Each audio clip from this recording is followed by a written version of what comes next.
അനധികൃത ഭൂമി കൈവശം വെച്ച കേസിൽ ലാൻഡ് റവന്യൂ തഹസിൽദാരുടെ മുൻപിൽ ഹിയറിംഗിന് ഹാജരാകുന്നതിന് കൂടുതൽ സമയം ചോദിച്ച മാത്യു കുഴൽനാടൻ KPCC ജാഥയും മറ്റു മീറ്റിംഗുകളും ചൂണ്ടിക്കാണിച്ചാണ് ഒരു മാസത്തെ സമയം അനുവദിക്കണമെന്ന് മാത്യു കുഴൽനാടൻ MLA അപേക്ഷ നൽകിയത്.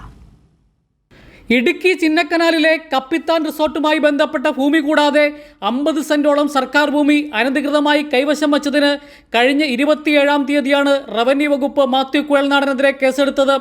തുടർന്ന് ലാൻഡ് റവന്യൂ തഹസിൽദാർക്ക് മുമ്പിൽ ഹിയറിംഗിന് ഹാജരാകുവാൻ നിർദ്ദേശം നൽകി നോട്ടീസ് അയച്ചിരുന്നു. എന്നാൽ നോട്ടീസ് പ്രകാരം നേരിട്ട് ഹാജരാകുവാൻ കഴിയില്ല എന്നും അതിനായി ഒരു മാസത്തെ സമയം നീട്ടി നൽകണമെന്നും ആവശ്യപ്പെട്ട് മാത്യു കുഴൽനാടൻ ലാൻഡ് റവന്യൂ തഹസിൽദാർക്ക് അപേക്ഷ സമർപ്പിച്ചു. KPCCയുടെ ജാഥയും മറ്റു മീറ്റിംഗുകളും ചൂണ്ടിക്കാട്ടിയാണ് കുഴൽനാടൻ അപേക്ഷ നൽകിയിരിക്കുന്നത്. നിയമപരമായി നൽകിയിരിക്കുന്ന അപേക്ഷ പരിഗണിക്കുമെന്ന് land revenue tahsildar Seema Joseph പറഞ്ഞു. അദ്ദേഹത്തിന് ഇന്ന് ഹാജരാകാൻ സാധിക്കില്ല എന്ന് പറഞ്ഞ് അദ്ദേഹത്തിന്റെ ഒരു പ്രതിനിധി ഇവിടെ ഒരു അപേക്ഷ സമർപ്പിച്ചിട്ടുണ്ട്.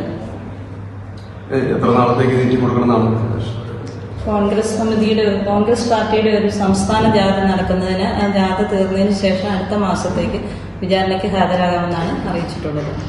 നമ്മൾ വേറൊരു ദിവസം വിചാരണയ്ക്കായിട്ട് നമ്മൾ അനുവദിച്ചു കൊടുക്കും. ഇതുപ്രകാരം കുഴൽനാടന്റെ കയ്യേറ്റ ഭൂമിയുമായി ബന്ധപ്പെട്ട കേസിൽ തുടർ നടപടികൾ അവധി അപേക്ഷ പ്രകാരമുള്ള കാലാവധി അവസാനിച്ചതിന് ശേഷമായിരിക്കും ഇനി ഉണ്ടാവുക. കൈരളി ന്യൂസ്, ഇടുക്കി.